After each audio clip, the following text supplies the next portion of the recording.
Study in abroad. Yes, मैं अपने batch में एक लौती हूँ जो फर्स्ट अटेम्प्ट में ही फॉरेन कंट्री जा रही हूँ। और सिर्फ इतना ही नहीं, मेरे पेरेंट्स ने सिर्फ एक क्लिक में जाना कि मुझे कब फॉरेन जाना चाहिए। आप कितने अटेम्प्ट में फॉरेन जाएंगे? अभी जाने, एआई एस्ट्रोलॉजर है ना, ये सब जानता है, पूछ के देख लो। मोदी को न्योता और कांग्रेस से निष्कासन। प्रमोद कृष्णम को निष्कासित कर दिया गया, कांग्रेस पार्टी से बाहर कर दिया गया। वजह कोई नहीं जानता। प्रमोद कृष्णम, मैं आपको बताऊं, प्रमोद कृष्णम वैसे तो कांग्रेस के नेता हैं और जी भर के सर्च कर लिया, लेकिन राहुल गांधी और प्रमोद कृष्णम की एक भी तस्वीर नहीं मिलेगी आपको, ना इंटरनेट पर ना गूगल पर।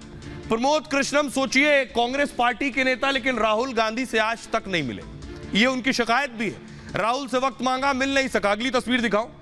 प्रमोद कृष्णम प्राण प्रतिष्ठा में गए थे, कांग्रेस पार्टी का कोई बड़ा नेता प्राण प्रतिष्ठा में नहीं गया। अगली तस्वीर दिखाऊं।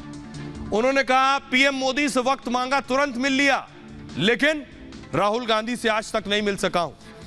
इसलिए क्या इसी तस्वीर की वजह से प्रमोद कृष्णम की छुट्टी हो गई कांग्रेस से? रिपोर्ट देखिए।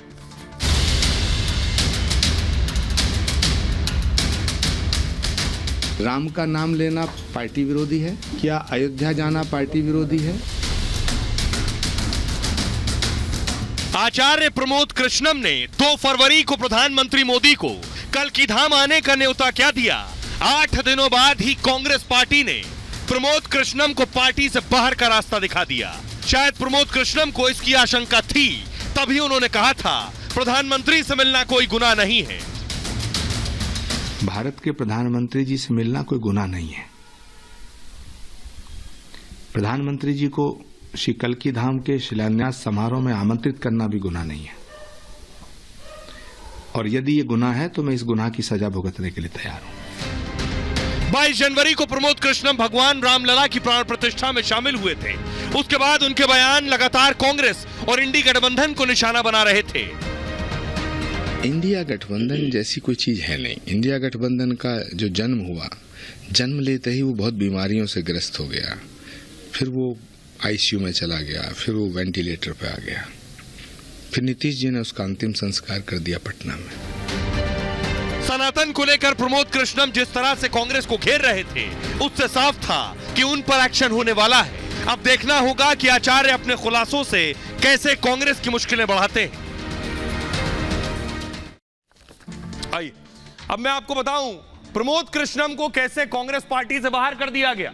बाकायदा अखिल भारतीय कांग्रेस कमेटी की ये चिट्ठी, जिसमें साफ साफ लिखा है अनुशासनहीनता की शिकायतों और पार्टी के खिलाफ बार बार बयानबाजी को ध्यान में रखते हुए कांग्रेस अध्यक्ष ने प्रमोद कृष्णम को तत्काल प्रभाव से 6 साल के लिए निष्कासित कर दिया। 6 साल की छुट्टी। तो आखिर प्रमोद कृष्णम क्यों हटाए गए पार्टी से? सवाल ये, वजह क्या उनके बयानात थे या ये तस्वीर? आचार्य प्रमोद कृष्णम को कांग्रेस ने निकाल दिया पार्टी से और पार्टी विरोधी गतिविधियों के लिए 6 साल के लिए बाहर किया है।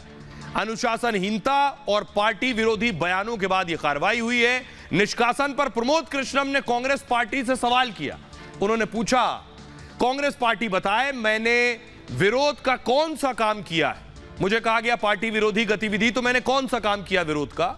राम मंदिर प्राण प्रतिष्ठा का निमंत्रण लेना पार्टी का विरोध है? क्या प्राण प्रतिष्ठा के कार्यक्रम में जाना कांग्रेस का विरोध है? क्या पीएम मोदी से मिलना पार्टी का विरोध है? क्या कांग्रेस में रहने के लिए चमचागिरी करना जरूरी है? 4 से 5 दिनों में मेरी प्रधानमंत्री मोदी से मुलाकात हुई। 1 साल से वक्त मांग रहा था, राहुल गांधी से मुलाकात नहीं हुई। क्या राम का अपमान करने वाले ही कांग्रेस में रह सकते हैं? राम और राष्ट्र पर समझौता नहीं कर सकता हूं। निष्कासन बहुत छोटी चीज है, प्राण भी दे सकता हूं। भगवान राम को 14 साल का वनवास हुआ था, राम भक्त को 6 साल के लिए क्यों निकाला गया? मुझे भी 14 साल के लिए क्यों नहीं बाहर किया गया? राजीव गांधी से वादा किया था कि मैं कांग्रेस नहीं छोड़ूंगा, मैंने उस वादे को पूरी तरह से निभाया है। पार्टी के कई फैसले से मैं सहमत नहीं था। धारा 370 हटाने का विरोध नहीं करना चाहिए था, 3 तलाक हटाने का भी विरोध नहीं करना चाहिए था। कई बार अपमान का घूंट पिया, लेकिन पार्टी नहीं छोड़ी। आज पार्टी ने मुक्त कर दिया उसके लिए मैं आभारी हूं। अब मैं आजीवन पीएम मोदी के साथ खड़ा रहूंगा, भारत को आगे बढ़ाने के लिए काम करता रहूंगा। सुनिए जरा प्रमोद कृष्णम को। राम का नाम लेना पार्टी विरोधी है? क्या अयोध्या जाना पार्टी विरोधी है? क्या भगवान राम की जन्मभूमि के मंदिर की प्राण प्रतिष्ठा समारोह का निमंत्रण स्वीकार करना पार्टी विरोधी है? नरेंद्र मोदी जी से मिलना पार्टी विरोधी है? भगवान राम को 14 वर्ष का वनवास दिया गया था, तो एक राम भक्त को 6 साल के लिए क्यों निकाला जा रहा है? इसको 14 वर्ष कर दिया जाए। भूपेंद्र हुड्डा जी से लेकर के दिग्विजय सिंह जी तक, आनंद शर्मा तक, ये वो लोग हैं जिन्होंने राहुल गांधी जी को उंगली पकड़ के चलना सिखाया कि जो व्यक्ति इतने बड़े बड़े नेताओं की इज्जत नहीं करता है, तो फिर यदि मुझको अपमानित किया जा रहा है तो ये कौन सी बड़ी बात है? क्या कांग्रेस में सिर्फ वो रह सकते हैं जो राम का अपमान करें? क्या कांग्रेस में सिर्फ वो लोग रह सकते हैं जो हिंदू धर्म को और हिंदू आस्था को ठेस पहुंचाने का काम करें? राम और राष्ट्र पर समझौता नहीं किया जा सकता है। अब आइए आपको बताऊं प्रमोद कृष्णम जी अब आगे क्या करेंगे। कांग्रेस पार्टी के बड़े नेता, बड़ा चेहरा, मुखर रूप से अपनी बात रखते थे। यह है कल्की धाम, जिसके लिए प्रधानमंत्री नरेंद्र मोदी को न्योता देने पहुंचे थे। अगली तस्वीर में आपको दिखाऊं, कल्की धाम में यह वो जगह है जिसका शिलान्यास करने के लिए प्रधानमंत्री मोदी को बुलाया गया है। पीएम मोदी यहीं पहुंचने वाले। कल्की धाम से क्या ताल्लुक है ये आपको बताता हूं। कल्की धाम क्या है और प्रमोद कृष्णम की आगे की पॉलिटिकल तैयारी क्या हो सकती है, क्या संभावना है, वो देखिए जरा। ये आप देख रहे हैं 22 जनवरी को राम मंदिर के प्राण प्रतिष्ठा में शामिल हुए थे प्रमोद कृष्णम। 2 फरवरी को प्रमोद कृष्णम प्रधानमंत्री मोदी से मिले और पीएम मोदी को कल्की धाम के शिलान्यास का न्योता दिया। 19 फरवरी को कल्की मंदिर का शिलान्यास होगा और पीएम मोदी मंदिर का शिलान्यास कर सकते हैं। यूपी के सीएम योगी आदित्यनाथ भी इस कार्यक्रम में शामिल हो सकते हैं। श्री कल्की धाम मंदिर 5 एकड़ जमीन पर बनेगा। मंदिर के शिखर की ऊंचाई 108 फुट होगी और मंदिर में भगवान विष्णु के 10 अवतारों की मूर्तियां होंगी। सभी अवतारों के अलग अलग गर्भगृह भी होंगे। साथ ही साथ पुराणों में जिक्र है कि विष्णु जी का 10वां अवतार कल्की अवतार होगा। मान्यता है कि कल्की अवतार संभल के आसपास होगा। प्रमोद कृष्णम इसलिए कल्की धाम मंदिर बनवा रहे हैं। संभल में कल्की फाउंडेशन की स्थापना की है। कल्की पीठ के पीठाधीश्वर हैं। कांग्रेस के उत्तर प्रदेश सलाहकार परिषद का हिस्सा थे। कांग्रेस में प्रियंका गुट के नेता माने जाते रहे प्रमोद कृष्णम। 2014 में संभल से चुनाव लड़ा था लेकिन हार गए थे। 2019 में कांग्रेस ने लखनऊ से प्रत्याशी बनाया था।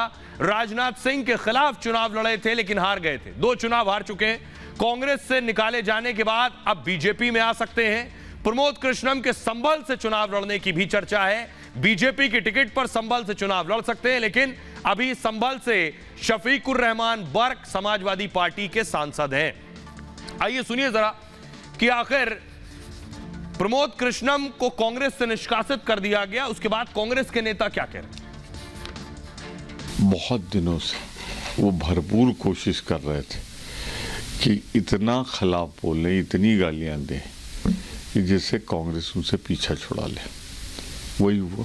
कांग्रेस की नीति और नियत ऐसी रही है। ये वही पार्टी है जिसने सुप्रीम कोर्ट में हलफनामा देते समय राम जी के अस्तित्व पर ही प्रश्न चिन्ह लगाया था।